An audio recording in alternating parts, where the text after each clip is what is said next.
Welcome to Noctis Inkborne. Let's begin the journey of Book, It Works by R.H. Jarrett. It works.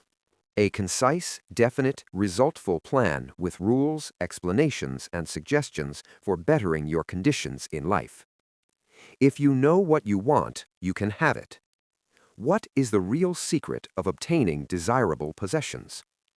Are some people born under a lucky star or other charm which enables them to have all that which seems so desirable?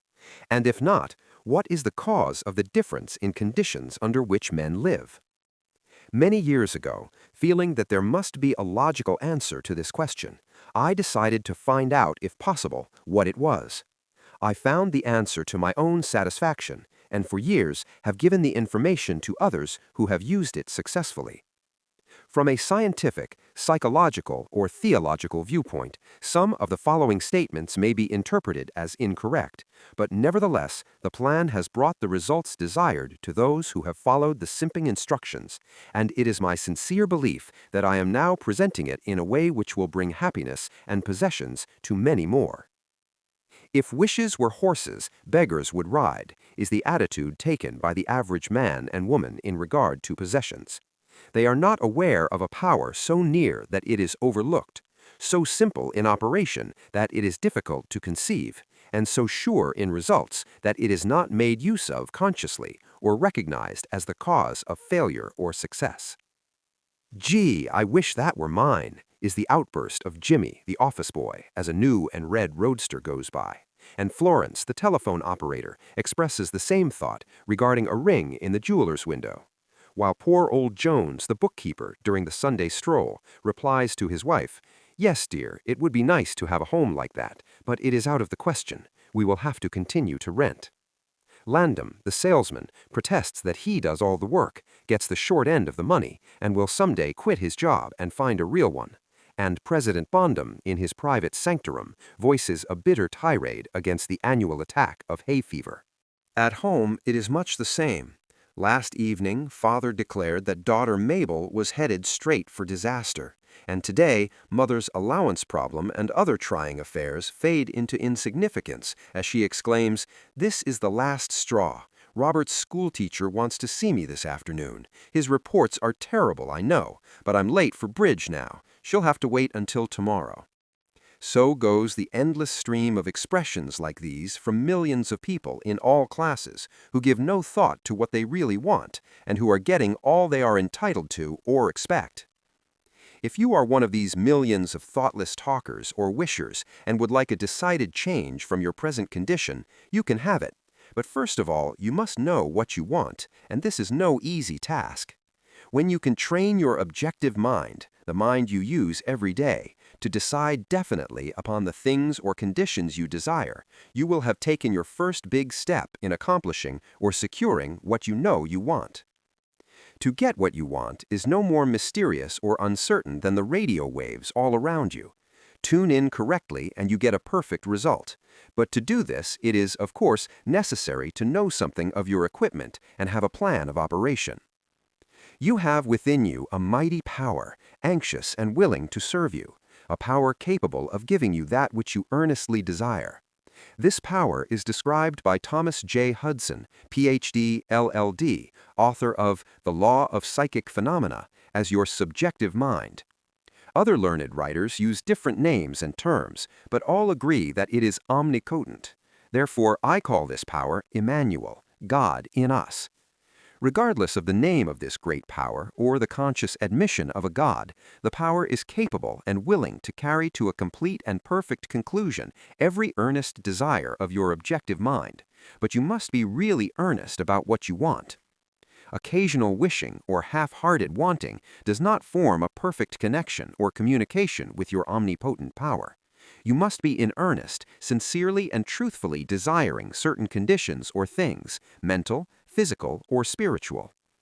Your objective mind and will are so vacillating that you usually only wish for things, and the wonderful, capable power within you does not function. Most wishes are simply vocal expressions. Jimmy, the office boy, gave no thought of possessing the red roadster. Landom, the salesman, was not thinking of any other job, or even thinking at all. President Bondum knew he had hay fever and was expecting it. Father's business was quite likely successful, and Mother no doubt brought home first prize from the bridge party that day. But they had no fixed idea of what they really wanted their children to accomplish, and were actually helping to bring about the unhappy conditions which existed. If you are in earnest about changing your present condition, here is a concise, definite, resultful plan, with rules, explanations, and suggestions. The plan. Write down on paper, in order of their importance, the things and conditions you really want. Do not be afraid of wanting too much. Go the limit in writing down your wants. Change the list daily, adding to or taking from it until you have it about right. Do not be discouraged on account of changes, as this is natural. There will always be changes and additions with accomplishments and increasing desires. 3 positive rules of accomplishment. 1. Read the list of what you want 3 times each day, morning, noon, and night. 2. Think of what you want as often as possible. 3. Do not talk to anyone about your plan except to the greater power within you, which will unfold to your objective mind the method of accomplishment. It is obvious that you cannot acquire faith at the start. Some of your desires, from all practical reasoning, may seem positively unattainable, but nevertheless, write them down on your list in their proper position of importance to you. There is no need to analyze how this power within you is going to accomplish your desires. Such a procedure is as unnecessary as trying to figure out why a grain of corn packed in fertile soil shoots up to a green stalk, blossoms, and produces an ear of corn containing hundreds of grains, each capable of doing what the one grain did. If you will follow this definite plan and carry out the 3 simple rules, the method of accomplishment will unfold quite as mysteriously as the ear of corn appears on the stalk, and in most cases much sooner than you expect. When new desires, deserving position at or about the top of your list, come to you, then you may rest assured you are progressing correctly. Removing from your list items which at first you thought you wanted is another sure indication of progress. It is natural to be skeptical and have doubts, distrust, and questionings, but when these thoughts arise, get out your list, read it over, or if you have it memorized, talk to your inner self about your desires until the doubts that interfere with your progress are gone. Remember, nothing can prevent you having that which you earnestly desire. Others have these things. Why not you? The omnipotent power within you does not enter into any controversial argument. It is waiting and willing to serve when you are ready. But your objective mind is so susceptible to suggestion that it is almost impossible to make any satisfactory progress when surrounded by skeptics. Therefore, choose your friends carefully and associate with people who now have some of the things you really want, but do not discuss your method of accomplishment with them. Put down on your list of wants such material things as money, home, automobile, or whatever it may be, but do not stop there. Be more definite. If you want an automobile, decide what kind, style, price, color, and all the other details, including when you want it. If you want a home, plan the structure, grounds, and furnishings. Decide on location and cost. If you want money, write down the amount. If you want to break a record in your business, put it down. It may be a sales record. If so, write out the total, the date required, then the number of items you must sell to make it.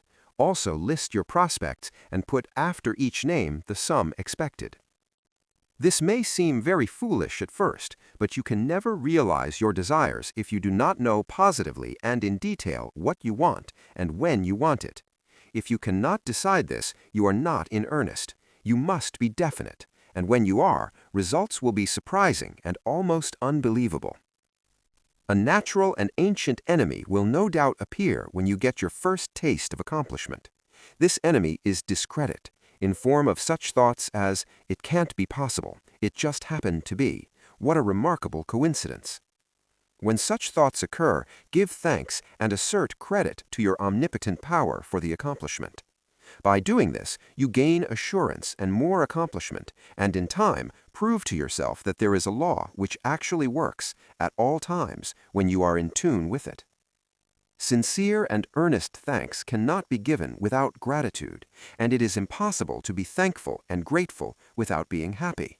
Therefore, when you are thanking your greatest and best friend, your omnipotent power, for the gifts received, do so with all your soul, and let it be reflected in your face. The power and what it does is beyond understanding. Do not try to understand it, but accept the accomplishment with thankfulness, happiness, and strengthened faith. Caution. It is possible to want and obtain that which will make you miserable, that which will wreck the happiness of others, that which will cause sickness and death, that which will rob you of eternal life. You can have what you want, but you must take all that goes with it. So in planning your wants, plan that which you are sure will give to you and your fellow man the greatest good here on earth, thus paving the way to that future hope beyond the pale of human understanding. This method of securing what you want applies to everything you are capable of desiring, and the scope being so great, it is suggested that your first list consists only of those things with which you are quite familiar, such as an amount of money or accomplishment, of the possession of material things. Such desires are more easily and quickly obtained than the discontinuance of fixed habits, the welfare of others, and the healing of mental or bodily ills. Accomplish the lesser things first. Then take the next step, and when that is accomplished, you will seek the higher and really important objectives in life. But long before you reach this stage of your progress, many worthwhile desires will find their place on your list. One will be to help others as you have been helped. Great is the reward to those who help and give without thought of self, as it is impossible to be unselfish without gain.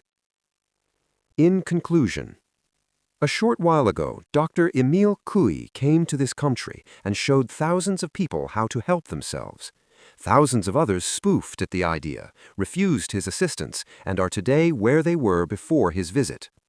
So with the statements and plan presented to you now, you can reject or accept. You can remain as you are, or have anything you want. The choice is yours, but God grant that you may find in this short volume the inspiration to choose aright, follow the plan, and thereby obtain, as so many others have, all things, whatever they may be, that you desire. Read the entire book over again, and then again. Memorize the 3 simple rules. Test them now on what you want most this minute. This book could extend it easily over 350 pages, but it has been deliberately shortened to make it as easy and possible for you to read, understand, and use. Will you try it? Thousands of bettered lives will testify to the fact that it works. This completes our journey. Thanks for joining us and subscribing.